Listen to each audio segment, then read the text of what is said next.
오늘 시편 51편 1절 19절 말씀으로 의지하여서 상한 심령의 회개라는 제목으로 함께 은혜를 나누고자 합니다. 네, 어떤 사람이 기차를 잘못 탔어요. 서울 가는 기차를 타야 되는데 부산 가는 기차를 탔습니다. 근데 이 사람은 내가 기차를 잘못 탔네? 알았는데 그는 기차를 바꿔 타야 되는데 바꿔 타지 아니하고 오히려 기차 안에서 그는 착한 일을 하기 시작했습니다. 기차를 막 청소하고 어린아이들이랑 놀아주고 할머니 할아버지들을 도와주고 그러면서 정말 기차 안에서 착한 일을 막 하기 시작했어요. 함께 탔던 기차에 탔던 사람이 저 사람은 꼭 철도청 직원 같아. 아니 어떻게 이렇게 저렇게 기차 안에서 저렇게 자기 집처럼 저렇게 친절을 베풀고 저렇게 청소도 하고 저렇게 배려할까 하면서 모든 사람에게 칭찬을 들었습니다. 그리고 나서 기차는 어느 목적지에 도착하였습니다. 이 사람은 서울에 도착했을까요? 부산에 도착했을까요?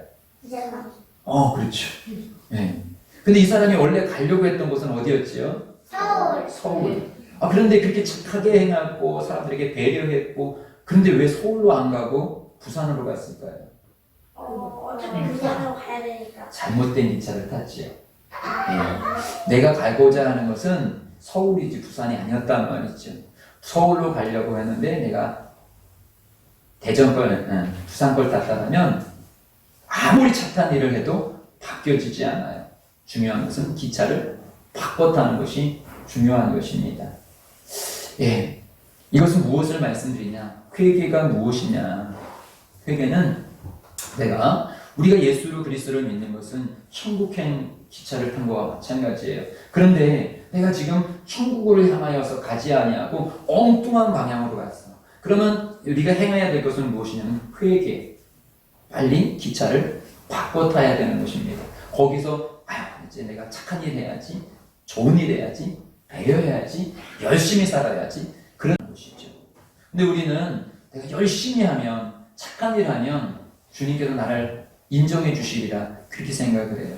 그러나 분명한 사실은 성경을 통하여서 우리가 예배를 드리는 목적이 무엇이냐면 예배를 통하여서 내가 지금 바른 방향으로 인생을 가고 있는지를 계속 확인하는 시간인 것이에요. 조치원에서 기차를 타게 되어지면요, 천안역에 도착하여지고 평택역에 도착하고 수원역에 도착할 때마다 내가 지금 제대로 가고 있는지. 그런데 딱 탔는데 천안역에 도착하지 아니하고 대전역에 도착을 했어요. 그 다음 정거장은 안 내려가 잘 모르겠는데 그 다음에 영동입니까? 이렇게 왜 내가 이쪽으로 방향을 하지? 그 정거장 할 때 잘못 탔다고 하면 빨리 내려야 돼요. 저는 얼마나 촌스러운 사람이었는지 KTX 정거장에서만 쓰는 줄 알았어요. 벌써 한 7, 8년 전에 일이었는데요. 우리 아이들이랑 대전 오월드를 놀러 갔다가 이제 기차를 타고 다시 조치원을 이렇게 와야 됐습니다. 그런데 보니까 우리가 7시 30분 기차였는데 딱 대전역에 도착했는데 25분인데 기차가 막 들어오는 거예요. 야 빨리 타자. 너 놓치면 안 되겠다 해갖고 우르르 탔어요. 그런데 사람들이 막 거꾸로 앉아있는 사람도 있고 통로도 되게 좁고 우리가 생각했던 그런 의자가 아니었던 거예요. 그래서 이상하다. 그래서 거기 있는 직원한테 우리 조치원에 가야 되는데 아무래도 이 기차가 좀 이상하게 보인다. 그랬더니 KTX를 타셨다라고 하시는 거예요. 우리는 KTX 탄 적이 없는데요. 7시 30분 무궁화를 타야 되는데 왜 이랬죠? 그랬더니 이거는 7시 25분 KTX 열차인데 여기가 어떻게 일반 그 정거장인데 어떻게 KTX가 여기 있습니까? 그랬더니 거기도 쓴대요. 근데 그럼 우리 천안에 좀 떨궈주세요. 그랬더니 이 KTX는 무정차 KTX이기 때문에 서울역까지 가야 된다는 거예요. 그래가지고요. 서울역까지 갔다가 거기서 사인을 해줘. 잘못 탔다고 그래가지고 여기다 사인해줘가지고요. 다시 무료 그 열차표를 가지고 조치원에 왔는데 집에 돌아오니까 12시였습니다. 7시에 기차 타가지고 12시에 집에를 왔어요. 예, 기차를 타면 빨리 갈아탈 수 있을 때 갈아타야 되는데 어리둥절하게 뭐지 하다가 그렇게 오랜 시간을 방황했습니다. 예배를 통하여서 우리가 깨달았던 것은 방황을 멈추고 내가 지금 바로 가는지. 여러분, 예배를 통해서 여러분이 질병도 치료되어 줄 수 있고 여러 가지 일들이 주님께서 예배를 통해서 일하십니다. 그러나 분명한 사실은 질병이 치료되지 않았다고 해서 지옥 가지는 않아요. 그러나 죄가 회개되지 아니하면 지옥 갈 수 있다는 사실을 우리는 알으셔야 합니다. 그래서 예배의 가장 중요한 목적은 무엇이냐면 죄를 찾아내고 죄를 회개하는 일.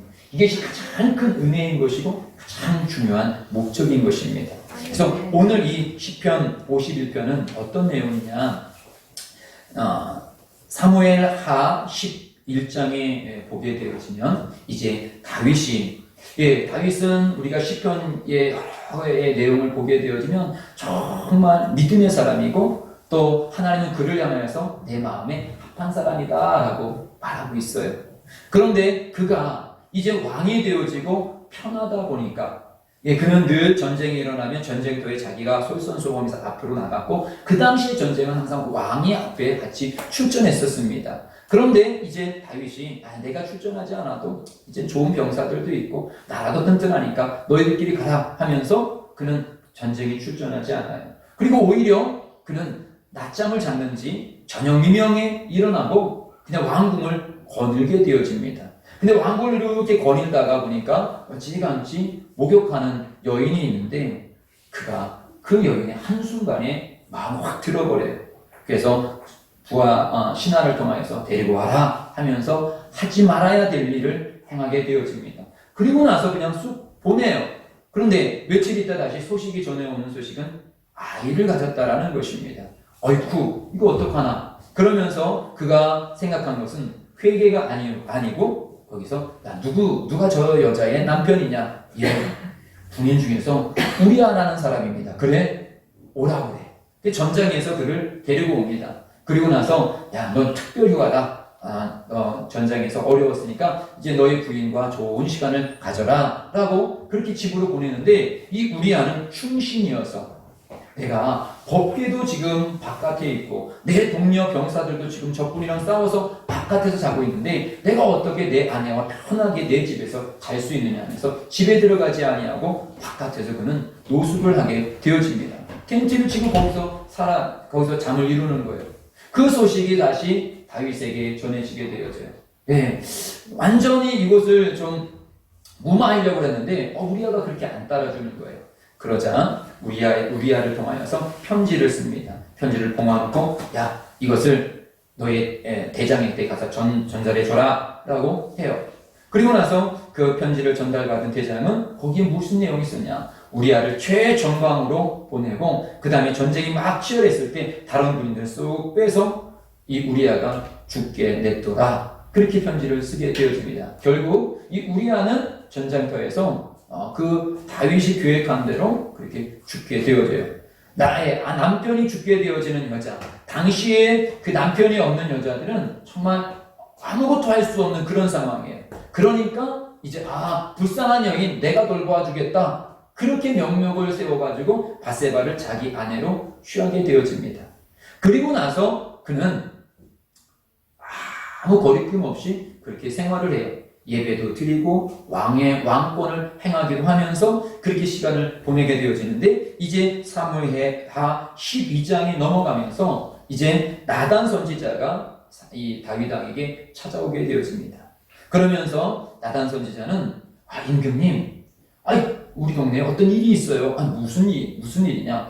아주 부자, 양도 많고 소도 아주 많은 부자가 손님이 이렇게 왔는데 손님한테 맛있는 고기를 대접하려고 했는데 어떻게 했느냐면 그 옆에는 딱 양 한 마리, 아주 약간 양 한 마리를 기르는 가난한 사람이 있는데 그 가난한 사람이 갖고 있는 그 양 한 마리를 뺏어다가 그 양을 잡아다가 그 손님을 대접했습니다. 그 이야기를 듣자 다윗이 이렇게 합니다. 우리 다 함께 읽어볼까요? 시작. 다윗이 그 사람과 말미암아 노하여 나단에게 이르되 여호와의 살아계심을 두고 맹세하노니 이 일을 행한 그 사람은 마땅히 죽을 자라. 분노하면서 말하는 거예요. 이 일을 행할 자 마땅히 죽을 자 잡아와! 막 언성을 높이며 말합니다. 그러자 나단 선지자가 어떻게 말을 하냐? 나단이 다윗에게 이르되 당신이 그 사람이라. 당신이 그 사람이라. 제가 여기서 설교를 해요. 여러분 죄 짓지 마세요. 음란한 죄를 짓지 마세요. 그런데 갑자기 여러분들이 눈이 커지면서 저를 바라보면서 당신이 그 사람이야! 여러분 그렇게 해보십시오. 여러분 남편을 향하여서 딱 제가 여기 설교하는데 딱 옆에 보고 당신이 그 사람이야! 이렇게 한다고 했을 때 얼마나 당황스러울까요? 지금 나단 선지자가 다윗을 하며 당신이 그 사람이야! 전 이번 주 안에 이 단어가 저에게 은혜가 되었습니다. 다른 사람이 아니라 네가 그 사람이야. 네가 회개할 사람이야. 네가 지옥 갈 사람이야. 다윗은 몰랐어요. 그러면서 자기가 회개하면서 기록한 것이 오늘 시편 51편인 것입니다. 그래서 우리 본문 말씀 한번 1절로 3절까지 한번 읽어볼까요? 1절로 3절이요. 시작. 하나님이여 주의 인자를 따라 내게 은혜를 베푸시며 주의 많은 공유를 따라 뇌의 죄악을 지워주소서. 나의 죄악을 빨갛게 씻으시며 나의 죄를 깨끗이 제하여소서. 무릇 나는 내 죄가를 아오니 내 죄가 항상 내 앞에 있나이다. 예, 지금 내 죄, 예, 자기 죄를 지금 씻어달라고, 용서해달라고 내 죄, 하면서 자기 죄를 시인하고 있는 거예요. 이 시편 51편은 나는 죄인입니다라고 시인하면서 기록한 것이 이 시편입니다. 당신이야! 라고 말할 때 맞아요! 제가 죄인입니다라고, 내가 지옥 갈 사람입니다! 라고 인정해야 되는데요, 우리는 그렇지 않더라는 거예요. 사실 우리가 이 방금 전에 사무엘하 11장과 12장을 요약해서 말씀을 드렸고 오늘 지금 51편을 묵상하고 있는데요, 다윗은 51편에도 우리가 보십시오. 17절 말씀을 한번 볼까요? 17절 시작. 하나님께서 구하시는 제사는 상한 심령이다. 하나님이여 상하고 통회하는 마음을 주께서 멸시하지 아니하시리라. 예, 지금 사실은 다윗은 왕으로서요, 그는 제사장이 아니기 때문에 제사를 집도한 것은 아니지만 다윗은 계속 예배를 드렸다라는 사실이에요. 제물도 드렸다라는 사실이에요. 찬양도 했다라는 사실이에요. 그런데 자는 자기가 죄인이다라는 것은 인식하지 않았다라는 거예요. 왜일까요? 우리가 보면 다윗이 큰 죄인이라고 생각하는데 다윗 자신은 자기가 죄인이라고 생각하지 않았어요. 왜일까요? 당시 왕들은 사실 이런 많은 여자들을 거느리는 것이 어떤 통치의 한 문화였어요. 그것이 당연한 것처럼, 나라를 제대로 세우기 위해서는 그것은 당연한 것처럼. 그래서 이웃 나라에 있는 공주들, 이쪽 공주 저쪽 공주 다 받아들여서 화친으로 결혼을 많이 했어요. 그래서 우리가 다윗도 보고 솔로몬도 보게 되어지면 그들에게는 본처와 그 외에 많은 후궁들이 있었던 것을 보게 되어집니다. 그것이 그들은 죄로 여겨지지 않은 거예요. 우리아를 죽이고 밧세바를 취했음에도 불구하고 다윗은 그것이 죄다라고 생각하지 않았다라는 것이죠. 그러니까 그가 예배도 드렸어요. 제물도 드렸어요. 찬송도 했어요. 그런데 자기가 죄인 줄 몰랐어요. 그런데 나단 선지자가 와서 당신이 그 사람이야! 라고 했을 때 아, 그렇구나. 오늘도 우리 여기 있는 우리, 사실 이 코로나가 있는 가운데서도 우리는 꾸준히 예배를 드렸어요. 지금도 교회에 왔고 주님을 찬양하고 있습니다. 우리는 내가 죄인이다라고 생각을 잘 안 하실 수 있어요. 그리고 죄다라고 했을 때도 그것이 뭐 그렇게 대단한 건가? 별거 아니다라고 생각하실 수 있습니다. 그러나 성경은 크던 작던 죄의 싹은 사망인 거예요. 죽음인 거예요. 세상에서는 큰 죄와 작은 죄를 구별합니다. 그러나 성경은 큰 죄나 작은 죄를 구별하지 않아요. 회개치 아니하는 모든 죄는 다 죽음에 이르는 사망의 죄인 것입니다. 그러기에 우리는 예배를 통해서 내가 죄인이구나. 나도 지옥에 갈 수 있는 사람이구나라고 인식해야 되는데 사실은 저를 비롯해서 우리가 내가 예배 드리고 있는데 뭐 나는 회개기도 했는데 뭐 그러면서 죄인이라는 인식을 잘 안 해요. 그래서 회개기도라는 것을 잠시 그냥 주님 잘못했습니다. 용서해 주세요. 이 정도예요. 기차를 갈아타지지 아니하고 그냥 기차 속에서 잘못 탔나 보다. 천안으로 가야 되는데 왜 대전으로 갔지? 그런가 보다. 갈아타지는 않고 인식만 하는 거예요. 아, 저게 죄인가 보구나. 갈아타야 되는데 갈아타지 않아요. 뇌 속에서 나쁜 생각, 미움의 생각, 원망의 생각, 부부 가운데 싸움이 자꾸 잦아지고 이런 것들이 죄인가 보다. 인식은 하는데 이러면 안 되지. 싸우면 안 되지. 노하면 안 되지. 분노하면 안 되지. 주님, 이 마음이 제 속에서 사라지게 해주시고 오히려 용서하고 사랑해 주십시오 하고 갈아타야 되는데 갈아타지는 아니하고 그 죄인가 보구나. 영동까지 왔네. 대구까지 왔네. 빨리 갈아타야 되는데 내가 더 점점점 아내가 미워지고 자녀들이 미워지고 부모가 미워지고 친구가 미워지고 이게 더 점점 되어지는데 교회 가서 말씀 들으면서 그래, 이러면 안 되는 거지. 내가 교회 다니는데 갈아타지는 않고 인식만 하는 거야. 오늘 나단이 다윗에게 이르되 나단이 제문이에게 이르되 나단이 여러분에게 이르되 당신이 그 사람이야. 당신이 가늠한 사람이야. 당신이 지옥 갈 사람이야. 라고 했을 때 다윗처럼 시편 51편을 기록할 수 있는 맞습니다. 내가 그 죄인입니다. 라면서 죄를 고백할 수 있는 사람. 그 사람이 은혜의 사람입니다. 방금 전에 시작할 때 말씀드렸듯이요. 병이 안 나와도 여러분의 사업이 망한 것이 회복이 안 됐다 할지라도 그것 때문에 지옥 가는 사람은 없어요. 그러나 사업도 잘 되고 건강한데 회개가 없어요. 그 사람은 지옥 갈 수 있다는 사실입니다. 그래서 은혜가 무엇이냐? 회개할 수 있는 것. 그것은 세상의 어떤 지식으로도요, 어떤 명예로도요, 어떤 권력으로도요, 이 죄는 씻을 수가 없어요. 삼성전자를 다 팔아서 그것으로 지옥 가는 죄를 면할 수도 없어요. 그러나 예수의 보혈의 피 앞에서, 그래서 교회는 목욕탕이에요. 예수의 보혈의 피로 내 죄를 씻는 시간. 예배는 그런 시간인 것입니다. 오늘 본문 말씀 좀 더 보겠습니다. 4절 말씀 읽겠습니다. 4절이요. 시작. 내가 주께만 범죄하여 주의 목전에 악을 행하였사오니 주께서 말씀하실 때에 의로우시다 하고 주께서 심판하실 때에 순전하시다 하리라. 내가 주께만 범죄하여 사실은 주께 범죄하지 않았다라고 생각했던 거예요. 그러니까 그는 그냥 예배했고 찬양했고 그렇게 나갔어요. 주님 앞에 나 그렇게 큰 죄 진 거 없는데 나 주일성도 잘하고 찬양도 잘하고 다른 사람에게 그렇게 단지 그때 그런 상황이었을 뿐이어서 그래 남자가 좀 그럴 수도 있지 뭐. 자기는 그렇게 생각했던 거예요. 그런데 내가 하나님 앞에 지금 큰 죄를 졌던 죄인이었구나. 다시 거기서 깨달습니다.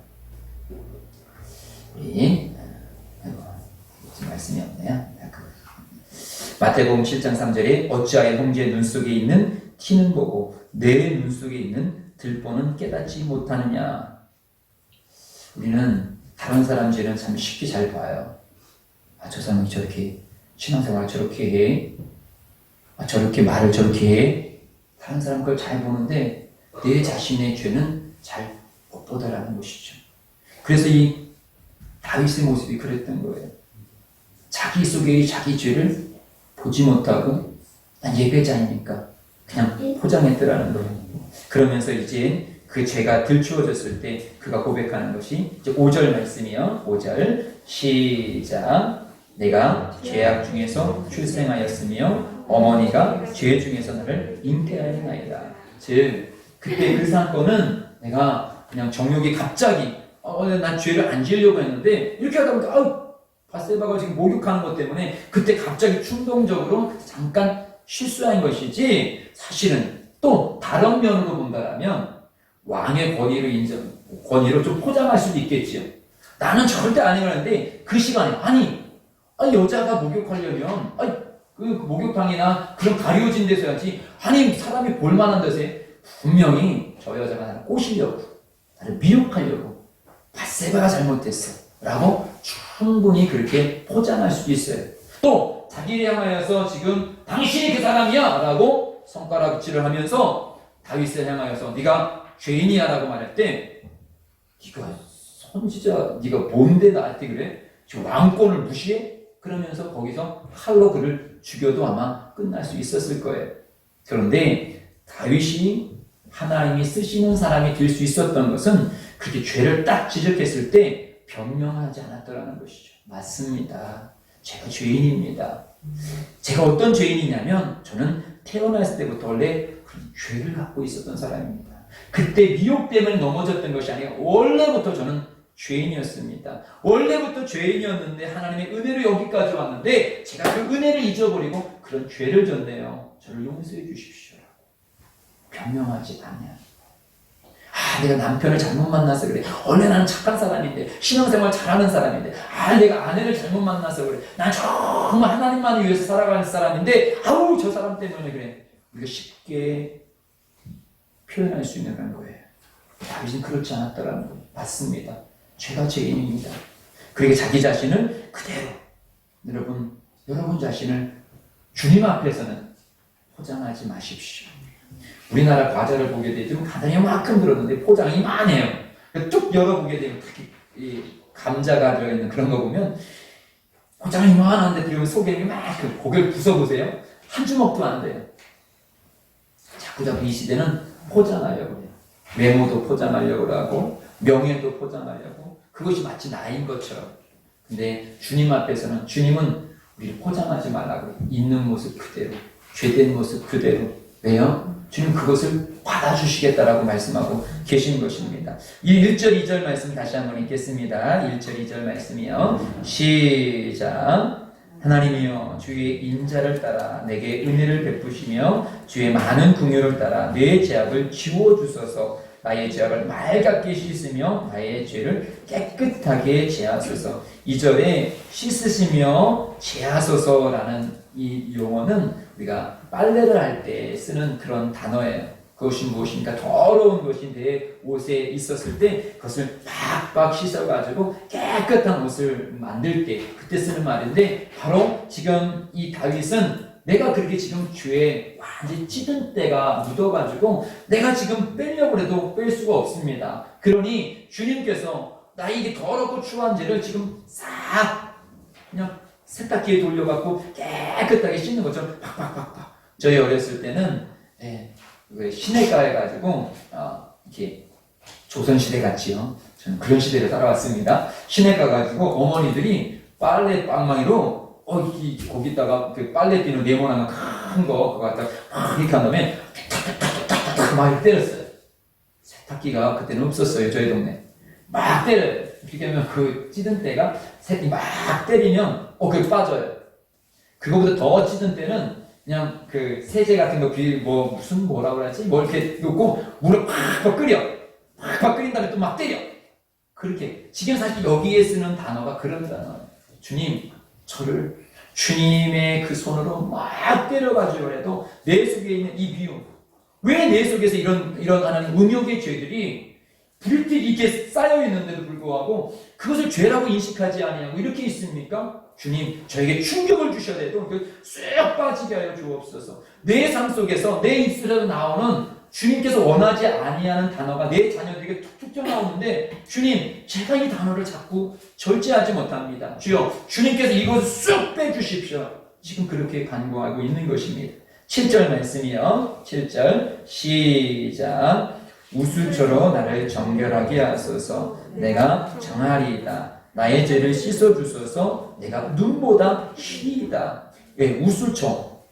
이것은 이렇게 피 같은 거, 피가 완전히 응고가 되어지면 완전히 이게 이제 그 의료에 그냥 포함이 되어가지고 잘 안 빨아지는 거예요. 근데 그때 그 굳어진 피를 다시 풀어주는 그런 재료가 바로 그 당시에는 우술초인데, 완전히 굳어져가지고 이제 잘 안 되어지는 그것을 녹이는 것처럼 내 속에서 이 굳어진 마음을 우술초로 나를 정결케 하소서. 이것은 바로 십자가의 보혈의 피.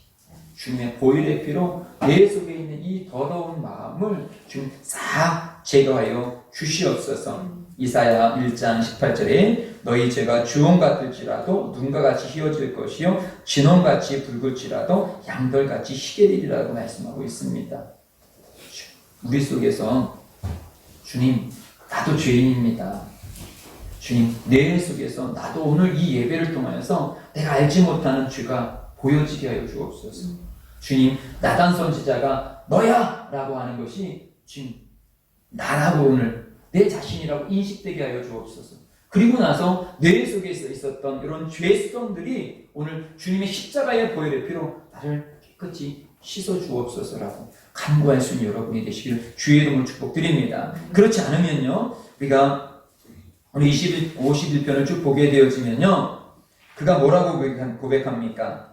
10절, 11절, 12절 말씀 한번 읽어볼까요? 10절, 11절, 12절 시작. 하나님이여 내 속에 정한 마음을 창조하시고 내 안에 정직한 영을 새롭게 하소서. 나를 주 앞에서 쫓아내지 마시며 주의 성령을 내게서 거두지 마소서. 주의 구원의 즐거움을 내게 회복시켜 주시고 자원하는 심령을 주사 나를 붙드소서. 반대로 말하면 뭐냐? 지금 이 다윗은 예배를 드렸어요.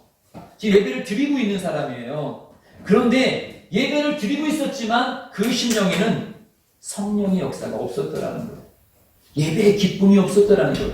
여전히 예배를 드리고 있는데 다른 사람은 그 사람이 그런 죄인이다. 아니 다른 사람들도 나단 외에 그런 사람들은 그것이 왕의 죄다라고 인지를 안 한 거예요. 아까 말했듯이 그 당시에 문화니까 그럴 수 있다라고 생각한 거예요.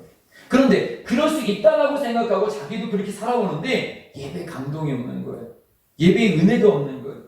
여러분 그렇습니까? 여러분이 예배를 드리면서 감동이 있고 은혜가 있으십니까?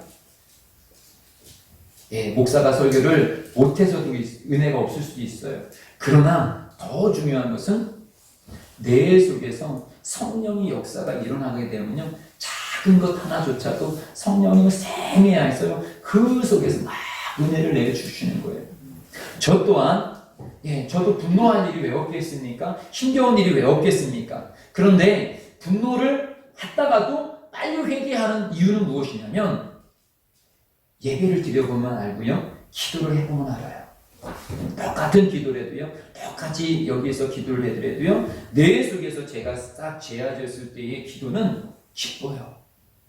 그런데 그러지 않을 때 기도는요 마치 벽을 대고 벽을 치는 것 같은 기도를 해요. 안 나가요. 여러분 그걸 경험합니까? 예배를 드리는데 예배 시간이냐 막 내 속에서 막 눈물이 나오려고 하고 내 속에서 막 감동이 나오려고 막 그래. 목사가 특별한 말을 하지 않았는데도 불구하고 내 속에서 막 뿜이 샘솟고 내 속에서 막 희망이 샘솟고 막 그래요. 그런데 어느 순간에는 예배를 드리는데도 그냥 맹숙하고 감동도 없고 주일 예배는 드려야 되겠는데 안 드리면 안 되겠고 이런 의무감만 있고 그러니까 예배 시간이 무거워요. 그렇지 않습니까? 그리스도 여러분이 찾아야 될 것은 무엇이냐면 새로운 교회를 찾는 것이 아니라 내 속에서 정직한 영을 회복시켜 주옵소서. 하나님 성령님이 내 마음속에서 마음껏 역사하셔야 되는데 성령님께서 내 마음속에서 마음껏 역사할 수 있는 그런 환경이 아니라는 것이죠. 여러분 집에 막 지저분한 똥들이 막 있다고 생각해 보십시오. 그러면 여러분 집에서 막 신나게 막 이렇게 있겠습니까? 아니잖아요. 그런 똥들 때문에 더러워 하면서 여러분이 이 같은 집인데도 불구하고 발걸음이 위축되잖아요. 제일 빨리 해야 될 일이 무엇입니까? 똥을 발견하고 똥이 있네. 그렇구나 이게 아니라 빨리 치우는 일입니다. 치우고 깨끗해지면 거기서 내가 마음껏 자유롭게 다시 내 방에서 활동할 수 있는 것입니다. 마찬가지로 지금 다윗이 지금 하나님 앞에 간구하는 것이 그거예요. 여전히 예배를 드렸지만 그 속에서 자기 속에서 이 정직하지 않았던 어두움의 영이 자기를 눈을 딱 가리워버리니까 제사를 지내고 예배를 드려도 성령의 감동이 없었더라는 것이죠. 영적인 감동이 없었다라는 거죠. 지금 죄를 회개하면서 주님 앞에 간구하는 게 이것을 다시 회복시켜 주시옵소서. 여러분, 영적인 감각이 회복되어지면요, 여러분들이 오늘 이 예배를 드리고 나서 밖에 나가는데 서 있는 단풍 하나를 보아도요, 와, 주 하나님 지으신 이 세계 너무도 아름답다. 여러분, 그런 거 느껴보셨습니까? 제가 성령을 경험했을 때 고등학교 때였었는데요, 플라타나스 나무가 바람결에서 막 흔들리는데요, 그 속에서 무엇이 들리냐? 주님이 할렐루야 하면서, 할렐루야 하면서, 재문아, 힘을 내! 막 응원가가 들리는 거예요. 플라타나스 나무가 막 흐르는데, 주님의 응원가가 들리는 거예요. 이것이 주님의 역사예요.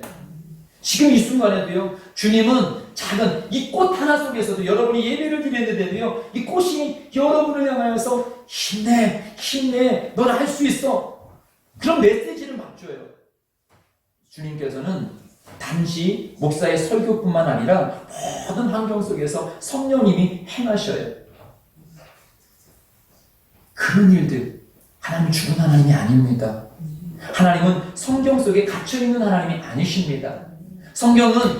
하나님은 교회 안에서만 역사하시고 교회 밖에서는 아무 일도 못하는 그런 무능한 하나님이 아니십니다. 지금도 살아 역사하시고요, 내 심령 가운데 함께 계셔요. 그 누구도 알지 못하는 그 놀라운 비밀을 나와 함께하는. 여러분, 인간과 인간도 사랑에 빠져보십시오. 저도 제 아내와 사랑에 빠졌을 때, 저는 용인에 있었고요, 제 아내는 시와에 있었는데요, 저는 그때는 신학교를 다니고 있었는데요, 낮에는 직장 다녔고요, 밤에, 한세대학교는 밤에 수업을 들어도 되고 낮에도 수업을 들고 참 좋은 그런 시스템이 있었어요. 그래서 낮에 직장 생활하고 밤에 달려가고 밤에 가서 수업이 끝나고 10시에 끝나고 나서 다시 시와에 가가지고 그 사람을 만나고 그 다음에 집에 들어오면 2시야. 어떤 때는 3시야. 너무 늦어가지고 어떤 때는 차에다가 시동을 켜놓고 거기다 잤다가 아침에 아내가 출근하는 것 보고 안녕 하고 이렇게 왔어.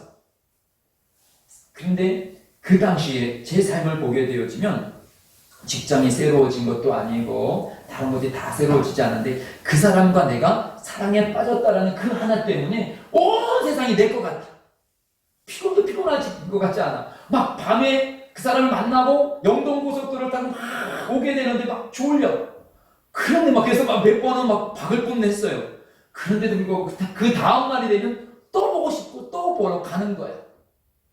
피곤치가 않아요. 왜요? 사랑에 빠졌으니까. 근데 성령의 충만함은 이것도 더한 거예요. 사람과 사람도 사랑에 빠지면 이렇게 세상이 그 무엇보다도 뭐라고 한다 할지라도 기쁨이 넘쳐나는데 성령의 역사가 그렇습니다.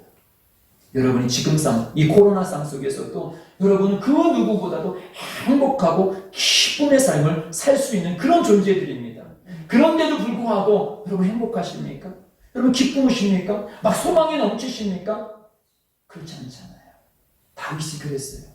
전에는 다윗이 사울에게 막 쫓겨다니면서 그 굴 가운데 살았음에도 불구하고 여러분 여호와는 나의 목자십니다 하면서 그는 기쁨으로 찬양했고요, 감사로 찬양했고요, 원수인 사울이 자기 앞에 있음에도 불구하고 기름 부은 자를 내가 어떻게 죽입니까 하면서 그를 살려줬는데 이제 왕이 되어져가지고 마음껏 예배도 드릴 수 있고 그런 자가 정욕 때문에 자기에게 충성하는 그런 사람은 그냥 가서 죽여버리고 죽였는데도 불구하고 회개가 없고 그러면서도 뻔뻔하게 예배를 드리며 그 속에서 무슨 성령의 감동이 있겠고 그 속에서 무슨 하나님의 음성이 있겠습니까? 그가 나단소 너야! 라고 했을 때 깨닫게 되어졌어요. 아 그렇구나. 주님 회개합니다. 다시금 나에게 회복되어지는 마음으로 우리 10절, 11절, 12절 다시 한번 읽겠습니다. 시작. 하나님이여 내 속에 정한 마음을 창조하시고 내 안에 정직한 영을 새롭게 하소서. 나를 주 앞에서 쫓아내지 마시며 주의 성령을 내게서 거두지 마소서. 주의 구원의 즐거움을 내게 회복시켜 주시고 자원하는 심령을 주사 나를 붙드소서. 성령님 다시 내 안에 충만하게 임하여 주옵소서. 회개하면서 말합니다. 17절 말씀이 있습니다. 17절이요. 시작. 하나님께서 구하시는 제사는 상한 심령이라. 하나님이여 상하고 통회하는 마음을 주께서 멸시하지 아니하시리다.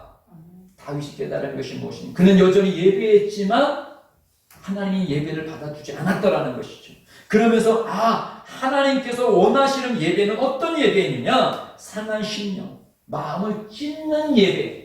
주님 맞아요. 제가 죄인입니다. 주님이 없으면 나는 살 수 없는 죄인입니다. 지금까지도 주님께서 나를 인도해 주셔서 내가 이게 왕이 되어졌는데, 왕이 되어서 내가 편하여서 이제 하나님을 잊어버리고 내 왕권이라는 이것으로 제 마음껏 살았습니다. 그런데 내 심령 속에는 더 탁하여졌고 어두워졌었습니다.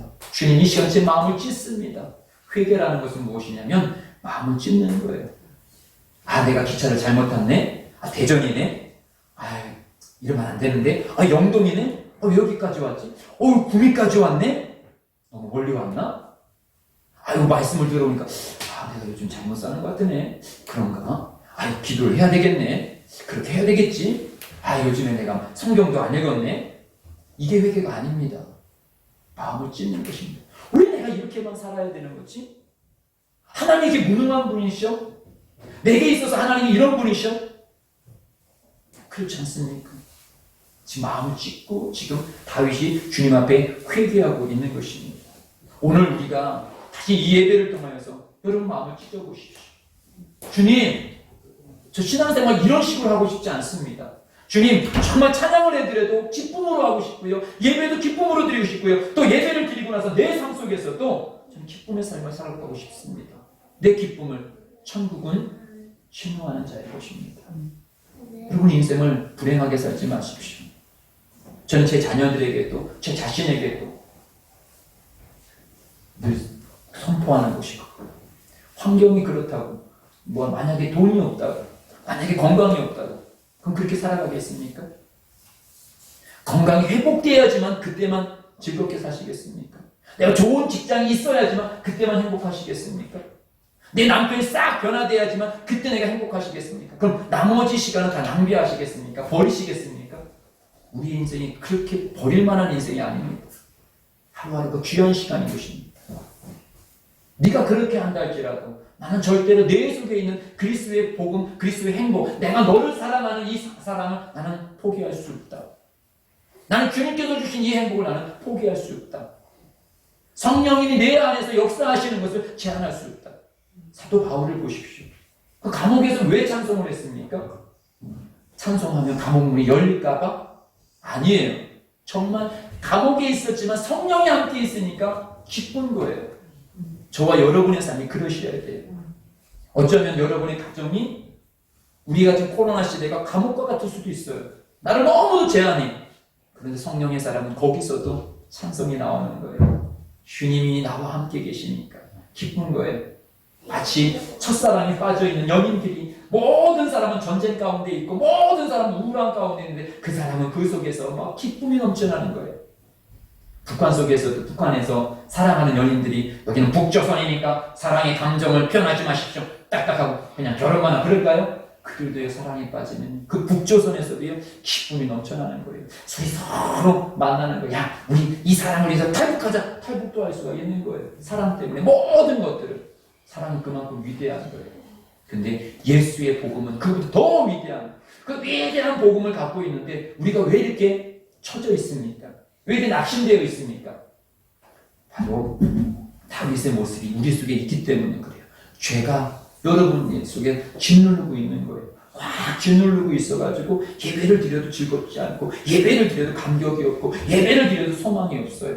오늘 다윗이 나단이 너야! 라고 했어요. 맞아요. 내가 이렇게 침울한 것 보니까 요즘에 내가 자꾸 기도도 안 막혀져 있고 예배도 막혀져 있고 기쁨이 없는 거 보니까 맞습니다. 내가 죄인입니다. 주님 눈을 밝혀주어서 내가 평소에 알지 못했던 죄를 밝혀주십시오. 나단 선지자와 같은 그런 성령의 아주 날카로운 지적을 해주십시오.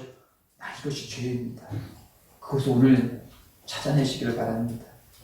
그래서 회개할 때 똑같은 환경 속이지만 주님이 주신 이 평안, 그것이 주님께서 지금 이렇게 쭉 회복하시는 주의 말씀인 것입니다. 15절 말씀이요. 15절 시작. 주여 내 입술을 열어 주소서. 내 입이 주를 찬송하여 전파하리라. 19절이요. 시작. 그때에 주께서 의로운 제사와 번제와 온전한 번제를 기뻐하시리니 그때에 그리 수소를 주의 제단에 드리이다. 예, 죄를 다 주님 앞에 토해내어버리고 회개했을 때 그 속에서 똑같은 찬송이었는데 그 찬송 속에서 자기 속에서 기쁨의 찬송이 마음을 찢고 주님 앞에 회개하고 그 다음에 주님께서 주셨던 그 기쁨. 오늘 우리 예신 가족들의 속에서 그 기쁨이 있기를 주의 이름으로 축복드립니다.